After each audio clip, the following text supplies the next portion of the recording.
بسم اللہ ضرور. ٹھیک,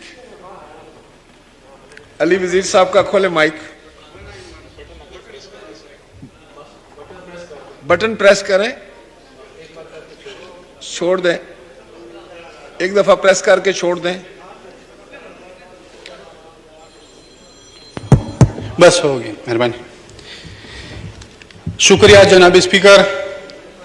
سب سے پہلے تو میں جناب اسپیکر آپ کو بلا مقابلہ اسپیکر منتخب ہونے پر دل کی گہرائیوں سے مبارکباد دینا چاہتا ہوں, اور ساتھ ہی میں یہ توقع بھی رکھتا ہوں کہ اس گورنمنٹ میں پاکستان پیپلز پارٹی اپنے ابتدائی منشور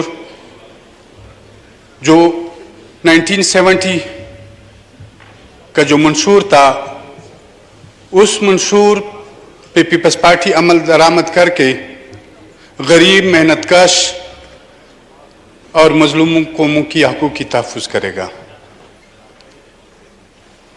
جناب اسپیکر, جیسا کہ آپ کو معلوم ہے کہ ہم نے اس گورنمنٹ کو جو ووٹ دیا ہے وہ بغیر کسی لالچ کے, بغیر مطالبات کے, کیونکہ شروع میں جب 2018 کے الیکشن ہوئے تھے تو اس وقت عمران خان کی ایک مذاکراتی ٹیم تھی جس میں جہانگیر ترین, پرویز خٹک اور ہمارے صوبے کے وزیر اعلیٰ محمود خان تھے. اس وقت میں اور محسن ان کے ساتھ بیٹھ گئے, انہوں نے بلایا ہمیں اور ہم نے کچھ مطالبات رکھے. اس مطالبات میں کچھ ترقیاتی کام کے حوالے سے اور زیادہ تر ایشو جو تھے وہ سیکیورٹی حوالے سے تھے. ترقیاتی کاموں کے حوالے سے تو انہوں نے حامی بھر لی, لیکن سیکیورٹی کے حوالے سے انہوں نے کہا کہ یہ ہم کسی سے پوچھ کے پھر آپ کو بتائیں گے. تو میرے خیال میں ابھی تک اس کا یا جواب آیا ہوگا, اگر آیا ہوگا تو نہیں میں ہوگا, اگر نہیں آیا تو ابھی تک خاموش ہے. جناب اسپیکر, آپ بھی اسی میٹنگ میں موجود تھے جب پارلیمانی لیڈران کی شہباز شریف کے آفس میں میٹنگ تھی. اس وقت بھی ہم نے کہا, خصوصاً میں نے کہا, اور پھر جب پارلیمانی ممبران کی میٹنگ تھی جس دن عدم اعتماد پیش ہونا تھا, تو اس دن ہم نے ایک ہی نقطہ میں نے اٹھایا, اور وہ نقطہ تھا پاکستان کی ریاستی اداروں کی پشتون بیلٹ, بلوچ اور مظلوم قوموں کی پالیسی کے حوالے سے تھی. اور اس وقت میں نے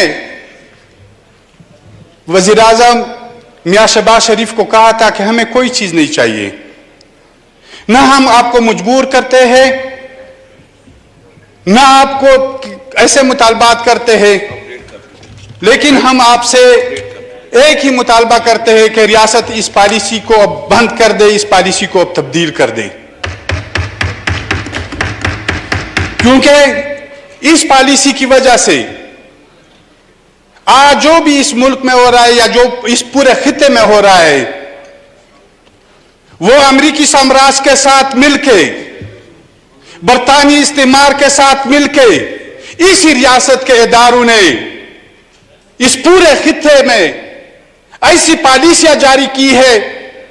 لیکن ہمیں افسوس کے ساتھ کہنا پڑتا ہے, اور بہت ہی افسوس کے ساتھ کہنا پڑتا ہے کہ آج اس جنگ کا اختتام نہیں ہو رہا ہے. یہ جنگ دن بہ دن بڑھتا جا رہا ہے. اور آج بھی آپ جیٹ طیاروں کی بمباری کا سن رہے ہیں کہ افغانستان کے ایریاز میں IDPs کے وہاں پہ جو رہتے ہیں, اس میں ابھی تک مجھے انفارمیشن نہیں ہے کہ وہاں پہ یہ لوگ موجود تھے یا نہیں تھے, لیکن وہ کیمپس IDPs کے ہیں جو پاکستان سے وہاں پہ چلے گئے ہیں, ان IDPs کی ہے. جناب اسپیکر, ہم اسی پالیسی کے خلاف بھرپور آواز بھی اٹھائیں گے, اور وہ لوگ جو اس پالیسی کو جاری رکھنا چاہتے ہیں ان کے سامنے کھڑے بھی رہیں گے, اور بھرپور قوت کا مظاہرہ بھی کریں گے.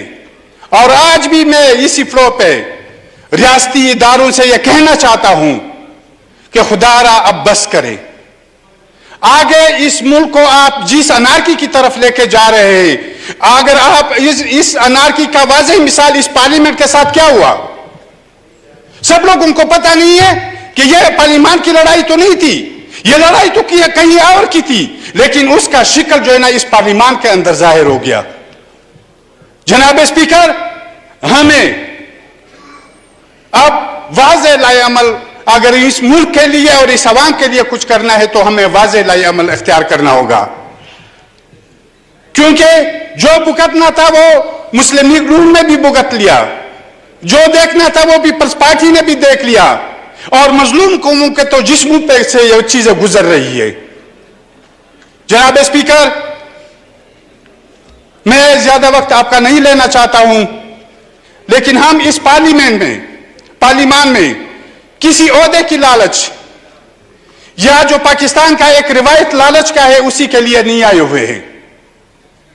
ہمارا خون، ہماری جان، ہماری زبان، یہ محنت کش، غریب اور اپنے قوم کے لیے حاضر ہے۔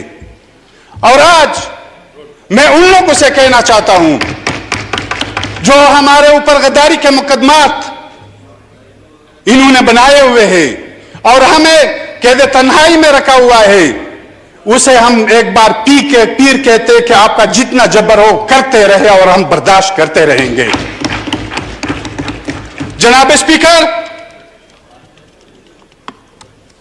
ابھی جو ہماری سرحدات پر ایک بہت بڑی جنگ کے بادل منڈلائے جا رہے ہیں، اور میرے خیال میں یہ ان سب جنگوں کی ماں ہے، کیونکہ افغانستان میں دنیا کے جتنے گروپس ہیں انہوں نے سب نے اپنے اڈے بنائے ہوئے ہیں، اور مجھے بھی یہ عجیب سا لگتا ہے کہ بعض لوگ جب عدم اعتماد سے سامراج کا کوئی ذکر نہیں ہوتا ہے، برطانوی استعمار کا کوئی ذکر نہیں ہوتا ہے، جب عدم اعتماد آیا جاتا ہے تو برطانوی استعمار کا اور امریکی سامراج کا ذکر کیا جاتا ہے، اور وہ لوگ انقلاب کی باتیں منہ سے تو اچھی لگتی ہے لیکن پریکٹیکل انقلاب بہت مشکل ہے۔ جناب اسپیکر، وہ لوگ جو برطانوی استعمار اور امریکہ کے سامراج کے کہتے ہیں کہ ہمارے خلاف سازش کی گئی اور آنے والے وقت میں ہم ان کا مقابلہ کریں گے، لیکن جناب اسپیکر وہ تو کسی کے ایک موقع سے ہی ڈیر ہو گئے، ایک موقع بھی برداشت نہیں کر سکے کہ وہ ڈیر ہو گئے۔ جناب اسپیکر، ہمیں ہر چیز کو، اسی ریاست کے عوام کو اور ریاست کے اداروں کو اپنی آئینی حدود میں رہ کر یہاں پہ اس ملک کے لیے اور اسی پارلیمنٹ میں اپنے عوام کے لیے کام کرنا ہوگا۔ جناب اسپیکر، میں آخر میں ایک بات وضاحت کرتا ہوں، شاید کچھ پریشر بھی ہو لیکن ہمیں بھی باتیں کرنی پڑتی ہے کیونکہ ان حالات ہمیں سامنا کرنا پڑ رہا ہے، اور یہی ایک واحد فورم ہے جس پہ ہم اپنی آواز موجودہ دور میں ان لوگوں تک پہنچا سکتے ہیں۔ جنرل باجوہ نے پہلے کچھ صحافیوں کے ساتھ مل کے جب میرے متعلق سوال کیا تھا تو اس نے کہا تھا کہ کوئی ٹرانسپورٹ کا مسئلہ ہے۔ جناب اسپیکر، جب یہاں اسی فلور پہ بلاول بھٹو زرداری نے اور شاہد خاقان عباسی صاحب نے جب آرمی چیف باجوہ سے کچھ کہا تھا کہ میرے متعلق، تو اس نے کہا تھا کہ یہ معافی مانگے۔ پیر لمز یونیورسٹی لاہور میں سوال و جواب کے سیکشن میں کچھ طلبہ نے سوال کیے تھے میرے متعلق، تو اس نے کہا کہ اس کے آرمی کی پراپرٹی کے متعلق کچھ کیسز ہے۔ جناب اسپیکر، میں تو کڑا ہوں، اسی وان کے اندر کڑا ہوں، اور میں جیل میں بھی ہوں، قانون کے سامنے بھی پیش ہوتا ہوں، انصاف کا توقع بھی رکھتا ہوں، لیکن جناب اسپیکر یہ عدالتیں پھر کس لیے ہیں؟ یہ پولیس نظام کس لیے ہے؟ پھر ان کو تو ختم کرنا چاہیے۔ جب ایک بندے کی ایسی بات ہو کہ وہ کہے ہاں میرے متعلق کرپشن، جھوٹ، فراڈ یا دھوکہ دہی، یا میں نے اس ملک کے خلاف کہیں پہ غداری کی ہو، فنڈنگ حاصل کی ہو, اس ریاست کے خلاف کوئی سازش کی ہو تو وہ اپنے سامنے لائے. لیکن جناب اسپیکر, جب میں ان لوگوں کے خلاف بولتا ہوں جنہوں نے آپ جنرل مشرف سے لے کر کیانی اور رحیل شریف تک آئے, وہ آرمی چیف آج ہمارے اندر نہیں ہے, لیکن آج ان کی جنگوں میں ہم مر رہے ہیں. ان کی ڈالر کمانے, جو ان کا ڈالروں کا ایک ذریعہ تھا, یہی جنگیں, آج اسی جنگوں میں ہم جل رہے ہیں. جناب اسپیکر, مجھے سمجھ آ رہی ہے کہ یہ باتیں کچھ تلخ ہے, لیکن ہمیں یہ اس فورم پہ کرنی ہوگی. ہمیں واضح یہ بتانا ہوگا اسی پارلیمنٹ نے کہ آگے ہمارے ساتھ کیا لائی عمل ہمارے ساتھ اختیار کرنا ہے. میں جناب اسپیکر, یہ اجمل خٹک کا ایک شعر ہے پشتو میں. جب یہ عمران خان کی گورنمنٹ ختم ہو گئی تھی تو ان کے لوگوں نے, ان کے ورکروں نے کچھ نعرے لگائے, کچھ باتیں کی. ننٹول الس داغے محبوبہ سندروائی, ننٹول الس داغے محبوبہ سندروائی, خٹک چیبا دزان سرا جڑل کلا نکلا. اس کا میں اردو میں ترجمہ کرتا ہوں. آج پوری دنیا اسی محبوبہ کے گیت گا رہی ہے, آج پوری دنیا اسی محبوبہ کے گیت گا رہی ہے جب خٹک رویا کرتا تھا اپنے آپ کے ساتھ کبھی نہ کبھی. Thank you. تو ہم یہ کہتے ہیں کہ ہمیں تو ان نعروں کی وجہ سے کہ آپ ٹھیک نہیں ہے. جناب اسپیکر, ان کے ساتھ کیا کرنا ہے جو انہوں نے لا کے یہاں پہ بٹھایا تھا. جب کرسی کی خاطر ان کو ہٹایا گیا تو کیا کیا ہے, ہمارے تو گھر اجڑے ہیں, ہمارے تو بازار لوٹے گئے ہیں, مسمار کیے گئے ہیں, ہم تو جنازے اٹھا اٹھا کر تک چکے ہیں. ہمارے اوپر تو یہی ہوتا ہے, لیکن ریاستی ادارے سپلٹ ہو کے ایک دوسرے کے ساتھ کھڑے ہیں. جناب اسپیکر, تھینک یو, مہربانی. شکریہ.